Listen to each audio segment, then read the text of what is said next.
Hello, আসসালামু আলাইকুম। প্রিয় শিক্ষার্থীরা অর্থাৎ একাদশ দ্বাদশ শ্রেণীর সকল শিক্ষার্থীকে আজকের ক্লাসে স্বাগত জানাচ্ছি। আমরা এইচএসসি অর্থাৎ ইন্টার লেভেলের হায়ার ম্যাথের প্রথম পত্র নিয়ে আলোচনা করছি এবং হায়ার ম্যাথের প্রথম যে চ্যাপ্টারটি অর্থাৎ নির্ণায়ক ম্যাট্রিক্স নিয়ে আমরা আলোচনা করছিলাম। ইতিপূর্বে আমরা ম্যাট্রিক্সের উপরে 6টি ক্লাস নিয়ে ফেলেছি এবং মোটামুটি 6টি ক্লাসের আলোচনায় আমরা ম্যাট্রিক্স পার্টটি পূর্ণাঙ্গ শেষ করেছি। তো তারই ধারাবাহিকতায় আজ আমরা লেকচার 7-এ পদার্পণ করেছি। আর আজকে আমরা আলোচনা করব নির্ণায়ক নিয়ে। আজকের আমাদের আলোচ্য বিষয় হলো নির্ণায়ক পরিচিতি। এটি প্রথম যে চ্যাপ্টারটি সেটি দুটি অনুশীলনীতে বিভক্ত, অর্থাৎ 1.1 অর্থাৎ 1.1 আর একটি হলো 1.2। বিগত আলোচনায় আমরা 1.1 পূর্ণাঙ্গ রূপে শেষ করেছি। আজকে আমরা 1.2 অর্থাৎ যেটি নির্ণায়ক নিয়ে আলোচনা করেছি, তো সেটি আজকে আলোচনা করব। তো প্রিয় শিক্ষার্থীরা, আজকে যারা প্রথম ক্লাসটি দেখছেন তাদের সকলকে বিশেষভাবে অনুরোধ করছি যে আমাদের পূর্বের লেকচারগুলো দেখে আসার জন্য, তাহলে আপনার আজকের লেকচারটি বুঝতে সহজ হবে। এবং এগুলো আমাদের ইউটিউব চ্যানেলের প্লেলিস্টে সুন্দরভাবে ধারাবাহিকভাবে সাজানো আছে। আপনারা গিয়ে প্লেলিস্ট থেকে পর্যায়ক্রমিকভাবে লেকচারটি দেখে আসবেন। তো চলুন আজকের আলোচনা আমরা শুরু করি। তো নির্ণায়ক পরিচিতি নিয়ে প্রথমেই যে কথাটি বলতে হয়, নির্ণায়ক হলো একটি বর্গ ম্যাট্রিক্সের বিশেষ ফাংশনাল অর্থাৎ একটি বিশেষ ফাংশনাল আকার, সেটিকে বলা হয় নির্ণায়ক। তো বিষয়টি যদি বোঝাতে চাই তাহলে একটু আমি লিখে ফেলি আগে চট করে। নির্ণায়ক হচ্ছে বর্গ ম্যাট্রিক্সের একটি বিশেষ প্রকারের ফাংশন। সুন্দর করে লিখে ফেলি, বিশেষ প্রকারের ফাংশন।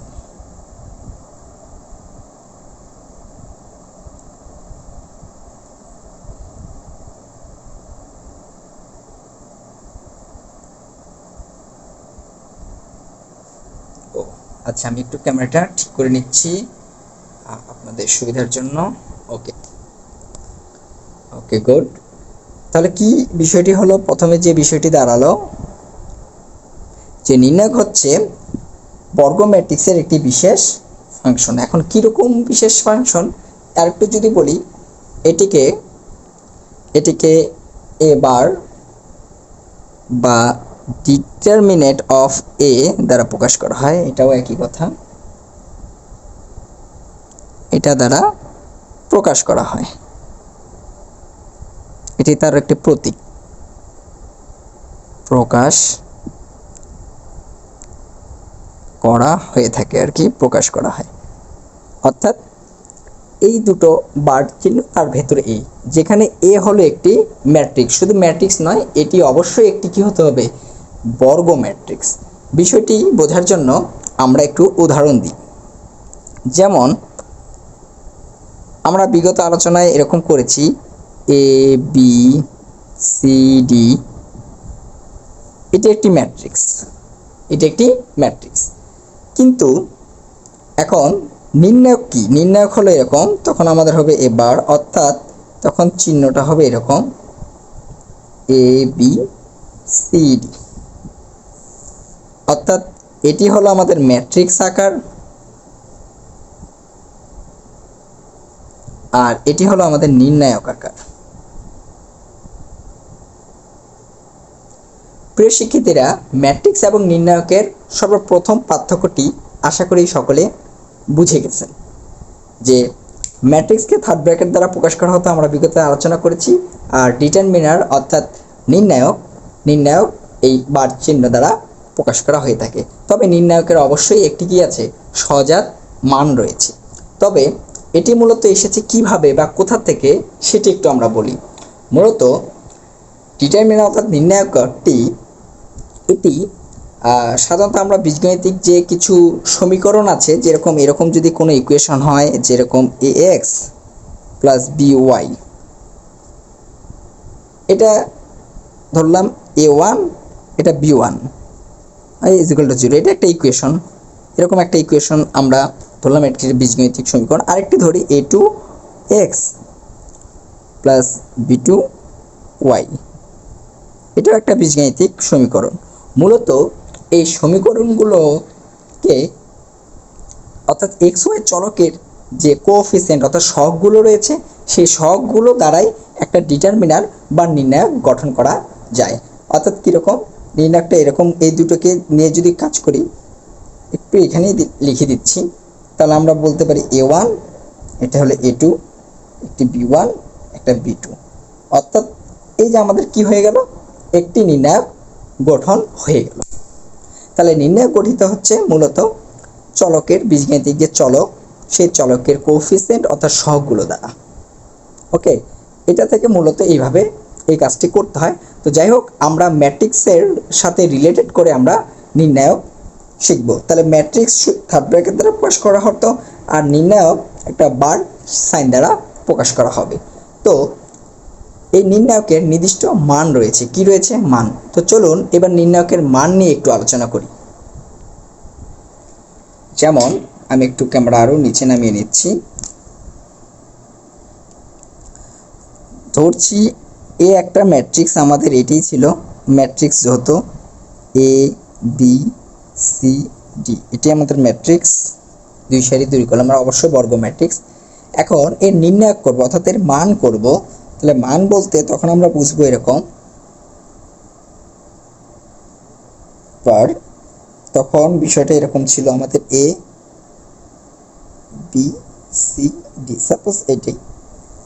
এখন নির্ণায়কের মান বের করতে গেলে যে কাজটি করতে হবে, এটা এক ধরনের বিস্তার আছে। বিস্তার বলতে এই প্রথম উপাদানটি এই তির্যকভাবে কোণের সাথে গুণ হবে, অর্থাৎ গুণ করলে কি হবে, এ ডি, আর এইটা এদিকে গুণ হবে, কত হবে, বিসি বা আমরা সিবি যেটাই বলি না কেন, এবং নিচের গুণনের ক্ষেত্রে অবশ্যই কি হবে, একটি মাইনাস হবে।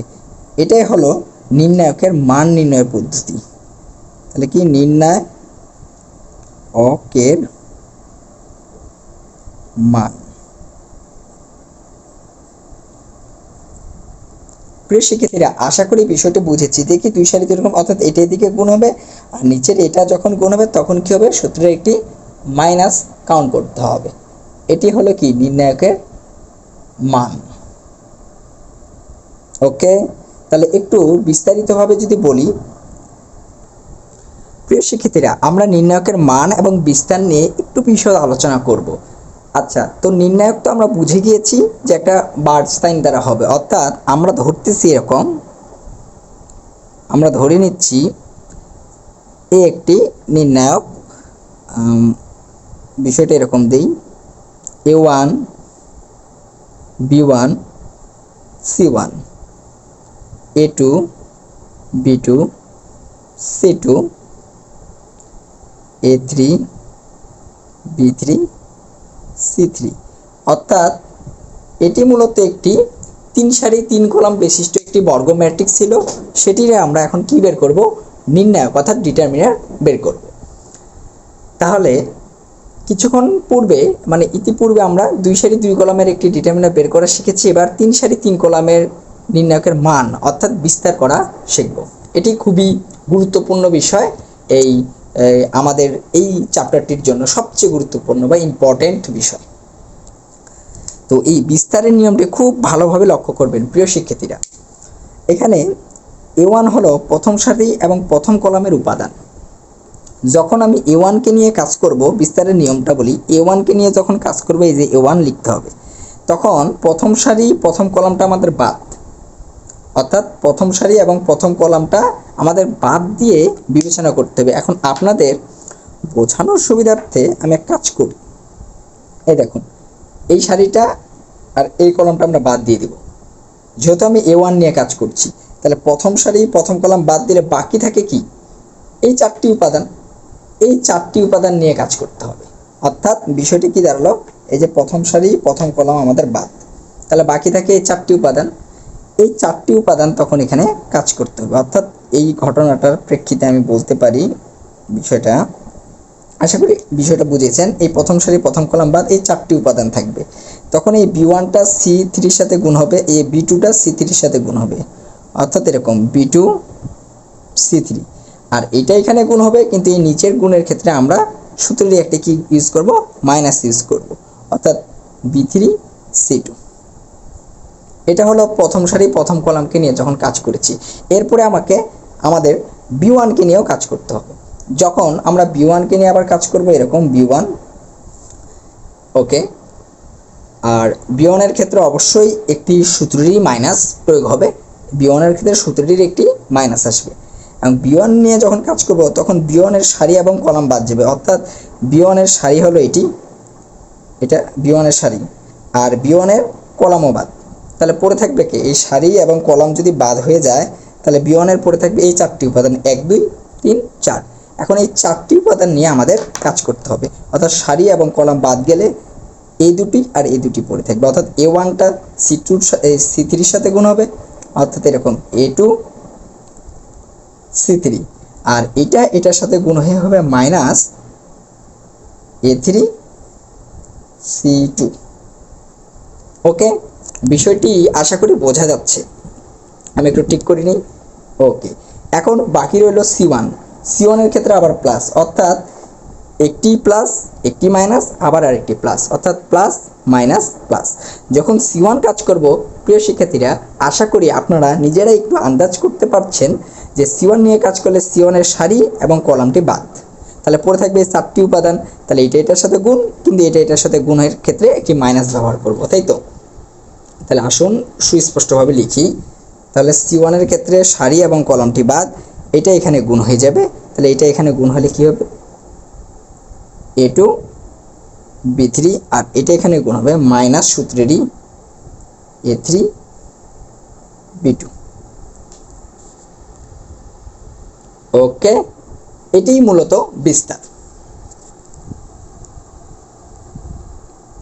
এখন যে কাজটি আমরা করলাম এটি মূলত কি, ম্যাট্রিক্সের মানে ম্যাট্রিক্স বলতে অর্থাৎ নির্ণায়কের মান নির্ণয় অথবা বিস্তার করা। এই বিষয়টি কি খেয়াল থাকবে? এইভাবে আমাদের ম্যাট্রিক্সের বিস্তার করতে হবে। তো চলুন আমি দুইটি একটু প্র্যাকটিস করাই আপনাদের। একদম এখানেই প্রথমে লিখে ফেলি। দেখুন, যদি বিষয়টা হয় এরকম, আমাদের বি একটি ম্যাট্রিক্স ছিল, তার এখন বিস্তার করব। ধরুন এটি ছিল 1 2 3, দিলাম 2 5 2 1 2 1, ধরলাম এটি হলো আমাদের একটি নির্ণায়ক, যার এখন আমরা বিস্তার করে মান বের করব। ওকে, তো ভ্যালু কীভাবে বের করব? প্রথমে এই 1কে নিব, আমি আবার বলছি 1কে নিলে 1 রেখে দিচ্ছি। ওকে, 1কে যখন নিচ্ছি তখন আমাদের 1-এর সারি এবং কলাম বাদ, বাকি থাকবে 4টি উপাদান। এই 4টি উপাদান এটা এদিকে গুণ হবে, বলুন কী হবে, 5 × 5, আর এটা এখানে গুণ হবে, তাহলে হবে 4 এবং সূত্রের হলো মাইনাস। একই রকমভাবে 2কে যখন নিব তখন সূত্রেরই একটি আসবে মাইনাস, আর 2 থাকলো।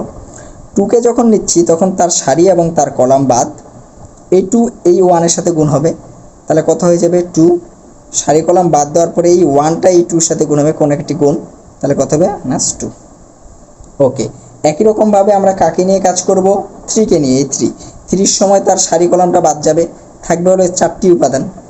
তাহলে এই 4টি উপাদান আমরা এখানে গুণ করে ফেলবো। কীরকম, এটা এদিকে গুণ 2 2 2 4, আর এটা এদিকে গুণ সূত্রের একটি মাইনাস, 5 × 5।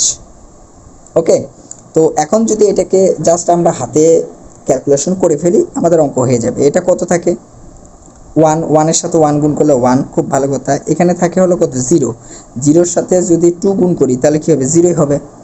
এইখানে থাকতেছে আমাদের হলো -1, সেটা 3-এর সাথে গুণ হলে -3। তো অ্যাকচুয়ালি যে বিষয়টা আমরা পাবো টোটালি যে 1 0 -3 মিলে, তাহলে কী হবে, -2। এই -2 হবে আমাদের আনসার, অর্থাৎ কি, এই -2 হবে এই যে এই নির্ণায়কের মান, এই যে নির্ণায়কটি তার মান, অর্থাৎ আমরা বিস্তারের মাধ্যমে মান নির্ণয় করলাম। তো প্রিয় শিক্ষার্থীরা, আশা করি নির্ণায়কের বিস্তার অর্থাৎ মান নির্ণয়ের বিষয়টি আপনারা একদমই ক্লিয়ার। যদি কারো কোনো সমস্যা থেকে থাকে, বুঝতে অসুবিধা হয়ে থাকে, তাহলে অবশ্যই আমাদের কমেন্ট বক্সে কমেন্ট করে জানাবেন। এই বিষয়টি আপনাদের মনে রাখতে হবে। আমি একটু খুব উপরের দিকে নিয়ে যাই বিষয়টি। ওকে, এইটি খুব ভালোভাবে মনে রাখতে হবে যে একটি নির্ণায়কের বিস্তার কিভাবে করব। যখন প্রথম সারির প্রথম কলামটা কি নিব, তখন তার সারি কলামটা বাদ। যেমন আমি আবার এখানে বুঝিয়ে দিচ্ছি, আমরা যখন A1 কে নিচ্ছি তখন তার সারি কলামটা বাদ দিয়ে A1 থাকলো, তখন এই চারটি উপাদান কিন্তু গুণ হচ্ছে, এটাই এখানে আর এইটাই দিকে গুণ হচ্ছে, কিন্তু তখন হবে বিয়োগ, সূত্রের বিয়োগ। আবার যখন আমরা B1 কে নিচ্ছি, B1 কিন্তু সূত্রের B1 এর ক্ষেত্রে একটি মাইনাস হবে। B1 কে নিলে এর সারি এবং এর কলামটি বাদ, তখন এই দুটি আর এই দুটি, এই চারটি উপাদান থাকবে, তখন এটাই দিকে গুণ হলে A2 C3, আর এটা এখানে গুণ হলে A3 C2। আবার অনুরূপভাবে C1 এর ক্ষেত্রে পজিটিভ, যখন C1 নিচ্ছি তখন C1 এর আবার দেখুন সারি এবং কলামটাকে মনে মনে বাদ দিয়ে এই চারটি উপাদান থাকবে, এই চারটি উপাদান A2 B3, এই যে গুণ করেছি A2 B3, এখানে A3 B2, তাহলে এই যে A3 B2, এবং এই গুণের ক্ষেত্রে হবে মাইনাস, অর্থাৎ দ্বিতীয় অংশের জন্য সবসময় একটি করে মাইনাস, আর B1 এর সময়ও এখানে একটি মাইনাস ব্যবহার করবে। এটি হলো বিস্তার করার নিয়ম বা সূত্র, যেটাই বলুন না কেন, এই প্রসেসটা আপনাদের মনে রাখতে হবে। ওকে, আশা করি নির্ণায়কের মান অর্থাৎ বিস্তার নিয়ে সমস্যা হওয়ার কথা না। আর দুই সারি দুই কলামেরটা তো এর আগে বলেছি, তারপরেও বলি, যদি এরকম হতো 1 2 3 4, এটার যদি আমরা বিস্তার করতাম তাহলে কি হতো, এটার দিকে গুণ হতো 4 একে 4, আর এটার দিকে গুণ হতো, তখন কোথাও হতো 3 দুগুণে 6, এবং এই গুণের ক্ষেত্রে কী হবে, অবশ্যই মাইনাস, তখন টোটালি মিলে হবে -2, তখন হবে এটার আনসার। অর্থাৎ দুই সারি দুই কলামেরটা কিন্তু তেমন কঠিন না, সহজই। তবে যেটা আমাদের সামনের অঙ্ক করার ক্ষেত্রে সবচেয়ে বেশি কার্যকর ভূমিকা রাখবে, সেটা হলো 3 সারি 3 কলাম বিশিষ্ট ম্যাট্রিক্স বা ম্যাট্রিক্সেরই ডিটারমিনার বের করা, অর্থাৎ নির্ণায়কের মান অর্থাৎ বিস্তার বের করার এই প্রসেসটি আমাদের খুবই প্রয়োজন। তো চলুন আমরা সামনে এগিয়ে যাই। প্রিয় শিক্ষার্থীরা, তাহলে বিষয়টি একটু বলি। তাহলে ম্যাট্রিক্স বিগততে আমরা বিষয়টি শিখেছি বা জেনেছি, আর আজ আমরা জানলাম হলো নির্ণায়ক বিষয় নিয়ে। নির্ণায়ক, ওকে, ম্যাট্রিক্স এবং নির্ণায়ক। তো ম্যাট্রিক্সের বিষয়ে আমরা বিগত 6টি লেকচারে শেষ করেছি, আর নির্ণায়ক এখন একটু সিম্পল পরিচিতি বা ধারণা দেওয়া হলো এবং তার বিস্তার নিয়ে আলোচনা করলাম। বিস্তারটি বুঝতে যদি কারোর সমস্যা হয়, ভিডিওটি পজ করে রিমাইন্ড করে, অর্থাৎ একটা জিনিস একটু বারবার 2-1 বার দেখলে আশা করি সমস্যা থাকবে না। তো আসুন আমরা ম্যাট্রিক্স এবং নির্ণায়কের বেশ কতগুলো মৌলিক একটু পার্থক্য দেখি, যে ম্যাট্রিক্স এবং নির্ণায়কের মধ্যে পার্থক্যটা কি। ওকে, তাহলে একটু দেখি ম্যাট্রিক্স এবং নির্ণায়কের পার্থক্যটা হলো, যেমন আমি বলি 1 2 3 4, এটা একটি ম্যাট্রিক্স। আবার আমি এটাও বলতে পারি যে 1 2 3 4 5 6, এটিও একটি ম্যাট্রিক্স।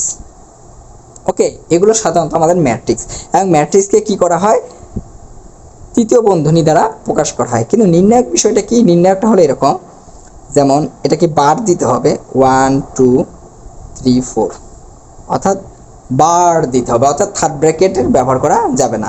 শুধু তাই নয়, এটা একটি বর্গ ম্যাট্রিক্স, এটি একটি আয়তকার ম্যাট্রিক্স। কিন্তু নির্ণায়কের ক্ষেত্রে বর্গ নির্ণায়ক, আয়তকার নির্ণায়ক বলে কিছু নেই, সবগুলোই বর্গ হতে হবে। অর্থাৎ এরকম 1 2 3 4 5 6 7 8 9, অর্থাৎ 3টি যদি তার সারি হয় তাহলে 3টি কলাম হতে হবে, অর্থাৎ বর্গাকার হতে হবে। তাহলে নির্ণায়ক কখনো আয়তাকার হয় না, নির্ণায়ক সর্বদা কি হয়, বর্গাকার। এটি হলো মেজর একটি পার্থক্য। ওকে, আচ্ছা, আরও পার্থক্য বলি, ম্যাট্রিক্সের কোনো মান নেই, ম্যাট্রিক্সের নিজস্ব কোনো মান নেই। ম্যাট্রিক্সের কি নেই, নিজস্ব কোনো মান নেই, নিজস্ব কোনো মান নেই। কিন্তু নির্ণায়কের নিজস্ব মান আছে, নির্ণায়কের কি নিজস্ব মান আছে। আর মান কিভাবে বের করতে হয় এটা ইতিপূর্বেই আমরা জেনে ফেলেছি, মান এইভাবে করে গুণ করে, আর প্রথম সারিকে রেখে দিয়ে এই 4টা গুণ, এগুলো করেছি। ওকে, তাহলে মান আছে, খুব ভালো কথা। আরও একটি মেজর পার্থক্য যদি বলি, যারা আমরা আমাদের বিগত ক্লাসগুলো দেখেছেন তাদের বুঝতে অবশ্যই অনেক ইজি হওয়ার কথা। এখানেই দিয়ে দিই পার্থক্যটি, যে যদি এই ম্যাট্রিক্সটার সাথে আমি একটা 2 গুণ করি, কি গুণ করি 2, যদি 2 গুণ করি তাহলে বিষয়টি কি দাঁড়াতো, তখন বিষয়টি এরকম দাঁড়াতো 2 ওভারঅল সবার সাথে গুণ হবে। একটা 2 গুণ হওয়া, ম্যাট্রিক্সের ক্ষেত্রে একটি 2 গুণ হওয়া মানে সবার সাথে গুণ হওয়া, অর্থাৎ 2টা ভেতরে দিলে 1 এর সাথে হবে 2, 2টা 2 এর সাথে দিলে এই উপাদানটা হবে 4, এই 3টা হয়ে যাবে 6, 4টা হয়ে যাবে কত 8, অর্থাৎ ওভারঅল সকল এলিমেন্টের সাথে এই 2টা গুণ হবে। কিন্তু নির্ণায়কের ক্ষেত্রে কিন্তু তা নয়। নির্ণায়কের ক্ষেত্রে যদি আমি এই নির্ণায়কটার ক্ষেত্রে যদি একটা 2 গুণ করি তখন এটি কি হবে, একটু আসে, এই 2 যে কোনো সারি বরাবর অথবা যে কোনো কলাম বরাবর গুণ হবে, সবার সাথে গুণ হবে না।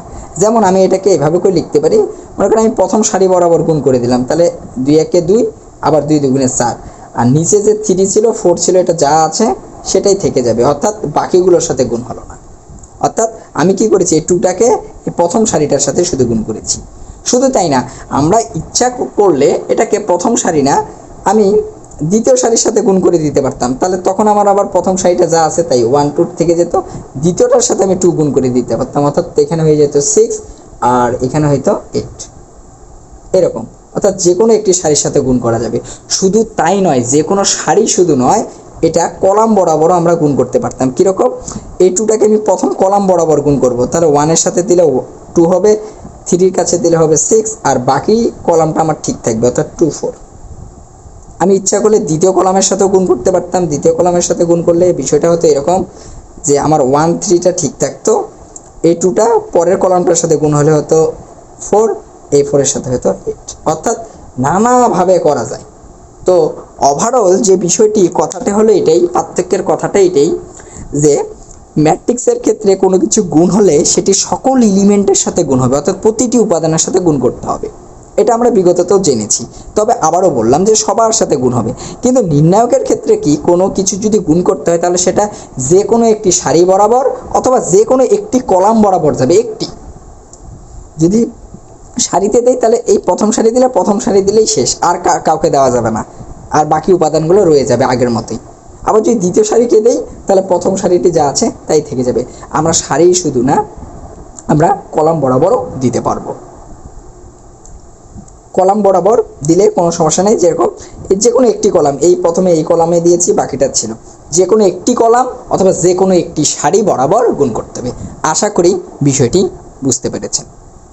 ওকে, আজকে মূলত আমরা নির্ণায়ক বা ডিটারমিনারের বেসিক ক্লাস আলোচনা করতেছি, অর্থাৎ ফাউন্ডেশন গঠন করতেছি। ওকে, আর আমাদের চ্যানেলের সাথেই থাকলে এ সকল জিনিস স্টেপ বাই স্টেপ খুব সহজভাবে শুরু থেকে শেষ পর্যন্ত আলোচনা করা হবে। আমাদের চ্যানেলের সাথেই থাকবেন, আর আমাদের ক্লাসগুলো যদি ভালো লাগে অবশ্যই আমাদের চ্যানেলটি সাবস্ক্রাইব করবেন এবং বেল বাটনটি বাজিয়ে রাখবেন যে কোনো আপডেট সাথে সাথে পাওয়ার জন্য। আর অবশ্যই বন্ধু বান্ধবদের সাথে শেয়ার করবেন, আর কমেন্ট করে যে কোনো সমস্যা বা যে কোনো জিজ্ঞাসা করার জন্য কমেন্ট বক্স তো আছেই, আমাদেরকে কমেন্ট করেও জানাবেন যে এরকম আরও ক্লাস চান কিনা। তো আসুন এবার আমরা এই ম্যাট্রিক্স এবং নির্ণায়কের আরেকটি গুরুত্বপূর্ণ অংশ, সেটি হলো আমরা অনুরাশি নিয়ে কথা বলি। ওকে, আমরা এখন কথা বলবো অনুরাশি নিয়ে। অনুরাশি, তো অনুরাশি বিষয়টা কি? তো তেমন খুব কঠিন কোনো কিছুই নয়। তো আসুন আমরা অনুরাশির জন্য একটু এক্সাম্পল নিয়ে আলোচনাটা করে ফেলি, তাহলে বুঝতে সহজ হবে। যেরকম আমি ধরলাম এ একটি ম্যাট্রিক্স ছিল, যেটার আমরা এখন ডিটারমিনেন্ট বের করব। ভালো কথা, আমরা ডিটারমিনেন্ট নিয়েই কাজ করি, আমরা আর ম্যাট্রিক্স নাই বলি। তাহলে ধরুন এটার উপাদানগুলো এরকম 2 1 কি দেবো 5 দিলাম 4 6, এটাও 6 দিয়ে দিলাম, এরকম বিভিন্ন উপাদান দেওয়া আছে 6 3 7 ধরুন। অর্থাৎ এটি একটি 3 সারি 3 কলাম বিশিষ্ট একটি নির্ণায়ক। ওকে, এখন এই নির্ণায়কের অনুরাশি বলতে কি বুঝাচ্ছি বিষয়টা একটু ভালো করে বুঝতে হবে। যেরকম এখানে প্রথমে যে 2 আছে, অর্থাৎ প্রথম সারি প্রথম কলামের হলো 2, অর্থাৎ আমি চাচ্ছি এরকম যে বিষয়টা একবারে লিখে দিই। 11 তম অনুরাশি, তম অনুরাশি, 11 তম অনুরাশি। এখন 11 তম অনুরাশি বলতে কি বোঝাচ্ছে, আবারও বলি, 11 তম অনুরাশি এই যে এই পজিশনটাকে বোঝায়, এবং এই পজিশনের জন্য এটাকে আমি বলতে পারি এরকম A11। আমরা তো আগেই করেছি এই যে এ আই জে, অর্থাৎ আই হলো সারি সংখ্যাকে নির্দেশ করে, জে হলো কলাম সংখ্যাকে নির্দেশ করে। তাহলে এই প্রথম উপাদানটার জন্য সারি সংখ্যা 1 এবং কলাম সংখ্যা 1, ওই জন্য 11 দিলাম। তাহলে A11 আমরা অনুরাশি বের করবো। এখন অনুরাশির ক্ষেত্রে তার সারি কলামটা বাদ, অর্থাৎ যার বের করব তার সারি, এই সারিটা এবং এই কলামটা আমাদের বাদ দিতে হবে। বাদ দিয়ে যে 4টা উপাদান থাকবে, এই 4টা উপাদানই হলো তার অনুরাশি। অর্থাৎ এরকম যে 6, 6, 3 এবং 7। এখন এটাকে যদি আমরা একটু ক্যালকুলেশন করি, আমরা বিস্তারিত শিখলে আমি এটা এদিকে গুণ হবে 700, কত হবে 42, আর এটা কত হয়ে যাবে -18, কারণ এদিকে গুণ হলে সূত্রেরই একটি মাইনাস।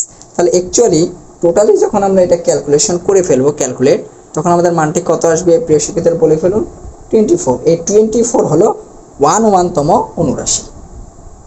এখন আমাকে কেউ যদি বলতো যে স্যার তাহলে A12 বলতে কি, হ্যাঁ A12 বলতে 12 তম অনুরাশি। এখন 12 তম অনুরাশিটা কীরকম হবে বা কীরূপ হবে দেখি বিষয়টি। এই যে এখানে একটু মিশিয়ে দিই দেখি। ওকে ওকে, আমি আবার লিখে দিচ্ছি। এটা ছিল 2, এটা ছিল 4, এটা 6। ওকে, এটা তো 1ই। আচ্ছা দেখুন প্রিয় শিক্ষার্থীরা, আর এটা 5, আমি আরেকবার লিখছি ওকে বোঝানোর জন্য। ওকে, A12 বলতে হলো 1 হলো প্রথম সারি, এই যে প্রথম সারি, আর 2 বলতে দ্বিতীয় কলাম, এই 1, 2 দ্বিতীয় কলাম। তার মানে A12 বলতে বোঝায় এই 4টাকে, অর্থাৎ এই যে প্রথম সারি, এই যে দ্বিতীয় কলাম। কথাটা কি ক্লিয়ার? A12 বলতে এই যে 4, অর্থাৎ 1 হলো প্রথম সারি আর পরেরটা হলো কলামকে নির্দেশ করে দ্বিতীয় কলাম। তাহলে প্রথম সারি দ্বিতীয় কলাম বরাবর আমাদের কাজটা করতে হবে। তার মানে তার সারি কলামটাকে বাদ দিতে হবে। বাদ দিয়ে বাকি যে 4টা উপাদান থাকবে, সেটি 4টি উপাদান কি বলুন, 1 এবং 5, আর এখানে থাকলো হলো 3, আর কে থাকলো 7। তাহলে এটাও আমরা হিসাব করে ফেলি, এটা গুণ হলে কি হবে 7, আর 3 5 কত হবে 15, কিন্তু সূত্রের একটি মাইনাস, তার মানে হবে -8। অর্থাৎ A12 এই তম অনুরাশি হলো -8। ওকে, বিষয়টা কি বোঝা যাচ্ছে? এরকম করে অসংখ্য অনেকগুলো অনুরাশি আমরা বের করতে পারবো। যেরকম এখন যদি আমাকে এটা বলতো A13 এটার অনুরাশি কত, তাহলে A13 বলতে প্রথম সারি তৃতীয় কলাম, তার মানে তখন এই 6-এর কাজ। তখন যদি 6-এর কাজ করতাম তখন তো 6-এর সারি এবং 6-এর কলামটা বাদ হয়ে যেত, বাকি এই 4টি উপাদান থাকতো। তাহলে সে 4টি উপাদান কি 1, 5 আর এটা হলো 6, 6। তখন তার অনুরাশি বেরোতে এটা এদিকে গুণ হতো 6, এটা 5 6 30, কিন্তু সূত্রের একটি মাইনাস, তাহলে কত হয়ে যাবে -24। এটা হবে তার কি অনুরাশি। প্রিয় শিক্ষার্থীরা, আশা করি বিষয়টি বোঝা যাচ্ছে কিনা। এরকম করে এগুলো হলো অনুরাশি বের করতে হয়। জি প্রিয় শিক্ষার্থীরা, আপনাদের বোঝানোর জন্য আমি এটাকে আবার একটু ফ্রেশ করে নিয়েছি। এবার আসুন তো একটু ফ্রেশ করে যদি জিজ্ঞেস করি যে এই অনুরাশি বের করুন দেখি। এবার একটু দিই যে ধরুন বলা হলো A33 এটার অনুরাশি বের করুন A33। তাহলে A33 বলতে কোন উপাদানকে নির্দেশ করে? যারা আমাদের ধারাবাহিকভাবে ম্যাট্রিক্সের ক্লাসগুলো করেছেন তাদের আশা করি A33 বুঝতে সমস্যা হওয়ার কথা না। A33 বলতে কে বলুন তো? A33 বলতে হলো 7, কারণ 7-এর অবস্থান হলো 3 বলতে কি, প্রথমে যেতে হবে আমাদের সারি সংখ্যা, তৃতীয় সারি।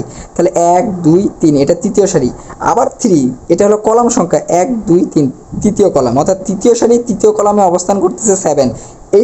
এটা দ্বারা বোঝাচ্ছে এই উপাদানটাকে। তাহলে এর অনুরাশি যখন করব তখন তার বরাবর সারি, তার বরাবর কলামটা বাদ, তার বরাবর সারি কলামটা যদি বাদ দিয়ে দেই, তাহলে আমাদের যে 4টি উপাদান থাকবে কে থাকবে বলে ফেলুন অনুরাশি বের করার জন্য। তখন আমাদের থাকবে হলো 2 1 4 6। তাহলে এটা এদিকে গুণ 12, আর এটা দিকে গুণ, সূত্রের হবে মাইনাস। তাহলে বলে ফেলুন একদম ইজি, 12 তাহলে কত হবে 8। এটাই হলো কি A33 তম অনুরাশি। আশা করি অনুরাশি নিয়ে আর কোনো সমস্যা হওয়ার কথা না। এখন আপনারা শর্ট করে আপনাদের একটা কাজ দিচ্ছি, এরকম করে এটার প্রত্যেকটার অনুরাশি বের করবেন। এটা একটু মিশিয়ে দিই। ওকে, যদি এরকম কাজটি করা হয় যে এখন আমি ইচ্ছা মতো আপনাদের একটি কাজ দিই, এ ধরলাম টু টু টু দিচ্ছি, A22, ওকে দিলাম। এটার অনুরাশি বের করতে, এটার অনুরাশি A22, তাহলে A22 বলতে কোন উপাদানটাকে বোঝাচ্ছে ওই এলিমেন্টের কাছে আমাদের পৌঁছাইতে হবে। তাহলে দ্বিতীয় সারি দ্বিতীয় কলাম, বলুন তো দ্বিতীয় সারি দ্বিতীয় কলাম এরকম উপাদানটা কি 6 কিনা? দেখেন তো 6-এর অবস্থান দ্বিতীয় সারি আবার দ্বিতীয় কলাম A6, তখন অনুরাশি বের করতে গেলে তার বরাবর সারি তার বরাবর কলাম এটা বাদ দিয়ে যে 4টি উপাদান থাকবে সে 4টি উপাদান নিয়ে কাজ করতে হবে। কি আছে বাকি? 2, এখানে বাকি আছে 5, এখানে উপরে আছে কত 6, নিচে আছে 7। এই কাজটা করলেই হয়ে যাবে A22 তম অনুরাশি, অর্থাৎ এটার দিকে গুণ 30, এটার দিকে গুণ 30, 30 হবে মাইনাস, তাহলে কত হয়ে যাবে? এটাই হবে আমাদের আনসার। আশা করি অনুরাশি বিষয়টা একদমই ডান, আর কোনো সমস্যা হওয়ার কথা না। এরকম করে তাহলে আপনারা নিজেরাই এগুলো প্রত্যেকটার অনুরাশি বের করুন। A12 এটার অনুরাশি বের করবেন বাসায়, A13, তারপর A21, এরকম করে প্রত্যেকটা এগুলো প্রত্যেকটার অনুরাশি এগুলো বের করবেন, নিজেরা বের করবেন। A22 অলরেডি করে ফেললাম, A23, তারপর A31, ও দেখা যাচ্ছে না, যাই হোক এরকম করে সবগুলো অনুরাশি আপনারা নিজেরা বাসায় বের করবেন। A31, আরও যদি ভালো করে বলি A32 এটা অনুরাশি, A33, আমি বেশ কয়েকটা আপনাদের অলরেডি বের করে দেখেছি, এগুলো আপনারা প্রত্যেকটা বের করবেন। অর্থাৎ আগে বুঝতে হবে অনুরাশি বের করার ক্ষেত্রে যে এই মানটা দ্বারা কোন উপাদানকে নির্দেশ করছে। যেমন আমি যদি এখন বলি 1 2 অর্থাৎ প্রথম সারি দ্বিতীয় কলাম অর্থাৎ 4, তখন এই 4 বরাবর সারি কলাম বাদ দিয়ে বাকি উপাদানগুলো নিয়ে কাজ করতে হবে। এটাই হলো অনুরাশি বের করার একদম ইজি পদ্ধতি। যদিও প্রথম একটু কষ্ট হতে পারে, কঠিন মনে হতে পারে, তবে স্টে কানেক্টেড, লেগে থাকুন, নিরাশ হবেন না, একসময় আশা করি একদম সব কিছু ক্লিয়ার হয়ে যাবে। তো আশা করি অনুরাশি বিষয়টা সকলে অবগত হয়ে গেছেন। এখন অনুরাশির পাশাপাশি আরেকটি জিনিস না বললে নয়, সেটি হলো সহগুণক। তো চলুন সহগুণক নিয়ে আলোচনা করি। তো এবার আমরা যে বিষয়টি আলোচনা করব সেটি সহগুণক। সেই সহগুণকের জন্য আমরা ধরে নিচ্ছি বিষয়টি এরকম, এর একটি নির্ণায়ক, তার ভ্যালুগুলো একটা এক্সাম্পল দিয়েই বুঝাই। আবার 2 1 5 এরকম একটি নিচ্ছি, 4 2 6, এটা নিলাম 6 3 7, ধরুন এটি। এখন সহগুণক কি? সহগুণক কিছুই না, সহগুণক এবং অনুরাশি সেম জিনিস। যেরকম এখন যদি আমাকে বলে যে এই 2 এর সহগুণক বের করব, 2 এর সহগুণক বলতে তখন এই 2কে আমরা 2 এর সহগুণক যে কথা, এটা একই কথা যে A11 তম, ঠিক আছে, এততম সহগুণক। ওকে, কারণ A11 বলতে হচ্ছে প্রথম সারি প্রথম কলাম, অর্থাৎ 2 এর অবস্থান হলো প্রথম সারি প্রথম কলাম, অর্থাৎ A11 তম সহগুণক। তাহলে A11 তম সহগুণক যখন করব তখন এটা বাদ না, সারি মানে অনুরাশির মতো করে এই সারি কলাম বাদ, তাহলে বাকি থাকবে 4টা। কে বলে ফেলুন 2 6 3 7। ওকে, একদম হুবহু অনুরাশির মতো, কিন্তু একটু পার্থক্য আছে সহগুণক। এই সহগুণকের ক্ষেত্রে একটি এখানে চিহ্ন ভ্যারি করবে। চিহ্নটি কীরকম? এটা যদি সূত্র আকারে বলতে চাই তাহলে আমাকে প্রথমে বলতে হবে -1, তার উপরে পাওয়ার নিতে হবে। পাওয়ার বলতে কি? এখানে যত সারি যত কলাম সেটা, এখানে কি আছে 1 1, তাহলে 1 + 1।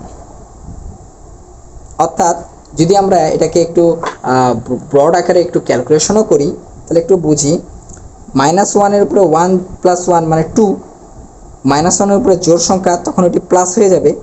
ওকে, তাই কি না? এটা কি হবে? প্লাস চিহ্ন হয়ে গেল, এক কথায় প্লাস আসবে। বিষয়টি কি বুঝেছেন? এটি প্লাস আসবে, আর বাকি কি, এটা এদিকে গুণ হলে কত হবে? 14, এটা এদিকে গুণ হলে কত হবে? 18। তাহলে অ্যাকচুয়ালি এখান থেকে বের হবে কত আমাদের? -4, সেটি প্লাসের সাথে গুণ হয়ে কি হবে? -4ই থাকবে। এই হলো আমাদের কি, এটি হলো আমাদের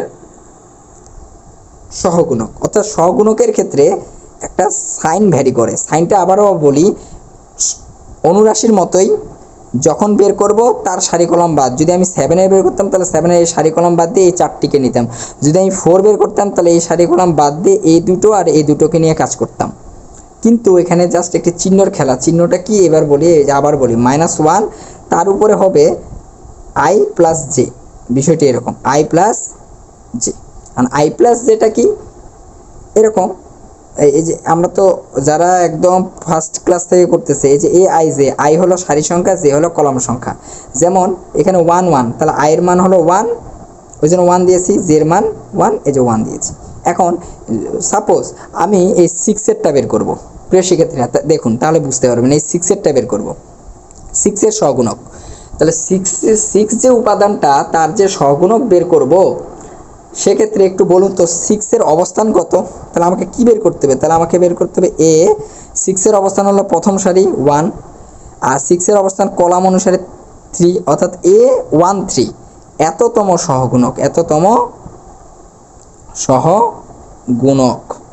ওকে, তাহলে এততম সহগুণক যখন করব তখন আগে দেব -1, তার উপর একটা কিছু হবে। এই কিছুটা কি হবে? এই কিছুটা হবে সারি এবং কলাম, অর্থাৎ যেহেতু 1 3 তাহলে 1 + 3, আর কিছুই না। যেহেতু 6কে নিয়ে কাজ করব তখন 6-এর সারি কলামটা বাদ, তখন এই 4টি থাকবে, কে কে? 1 5 2 6, এই যে 2 6, কারণ 6কে নিয়ে কাজ করতে দিতে সারি কলাম বাদ দিয়ে এই 4টি উপাদান থাকবে, এই 4টি উপাদান বসিয়ে ফেলেছি। তাহলে এটা এবার আবার বলুন, নিজেরাই একটু ক্যালকুলেশন করে বলুন। তাহলে এই দুইটা যোগ করে কত হবে? জোর মানে 4, মাইনাসের উপরে জোর সংখ্যা মানে ওটা পজিটিভই হয়ে যাচ্ছে, আর এটাই দিকে গুণ, তাহলে কত হবে? এটা দিকে গুণ হলে 6, এটা দিকে গুণ হলে -10, সূত্রে তো মাইনাস। তাহলে টোটালি যে বিষয়টা দাঁড়ালো আমাদের কাছে, টোটালি যে বিষয়টা তাহলে এখানে আসবে শেষমেশ -4 আসবে। বিষয়টি আশা করি বোঝা গেছে। তাহলে প্রিয় শিক্ষার্থীরা আপনাদেরকে একটু কাজ দিই, আমাকে এটা এটা বের করে দেখান। তাহলে দেখি কি বের করে দেখাবেন।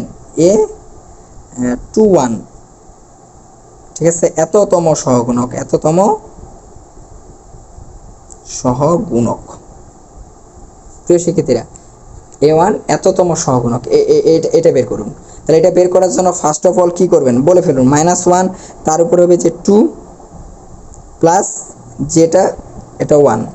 এখন 2 1, 2 1 বলতে কোন উপাদানটাকে বোঝাচ্ছে? অর্থাৎ দ্বিতীয় সারি প্রথম কলাম। বলেন দ্বিতীয় সারি আসলাম, এই যে 1 2 দ্বিতীয় সারি প্রথম কলাম এটা, তার মানে এটা অবশ্যই 1কে বোঝাচ্ছে। কাকে বোঝাচ্ছে বলুন? 1কে বোঝাচ্ছে। তাহলে 1-এর ক্ষেত্রে এই সারি এই কলাম বাদ, বাকি যে 4টা উপাদান কে কে? 4 এবং 6, আর এখানে হলো 6 এবং 7। এইবার একটু ঘটনা দেখুন, -1-এর উপরে 2 + 1 মানে 3, মানে বেজোড় সংখ্যা।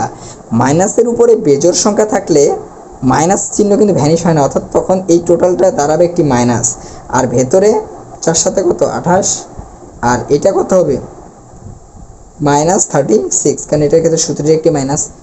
এখন টোটালি একটু দেখেন, এখানে যে বিষয়টি দাঁড়ায় 8 থাকে -8, আর বাইরে আরেকটি মাইনাস, তার মানে অ্যাকচুয়ালি শেষমেশ বের হবে শুধু 8, মানে পজিটিভ 8। এটাই হবে আমাদের আনসার। ওকে, এটা হলো A21 এর সহগুণক। আশা করি সহগুণক বিষয়টিও ক্লিয়ার। মানে অনুরাশি যেরকমভাবে বের করি তাই, কিন্তু সহগুণকের ক্ষেত্রে একটা চিহ্ন ভ্যারি করে, চিহ্নটা নির্ভর করে তার সারি কলামের উপরে। আশা করি বিষয়টা একদমই ক্লিয়ার। ওকে, তো চলুন এটার একটি শর্টকাট একটা বিষয়ও আমি একটু বলে দিই আপনাদের জন্য, আপনাদের অবগতির জন্য, যে 3 সারি 3 কলামের ক্ষেত্রে বিষয়টা একবারেই বলি।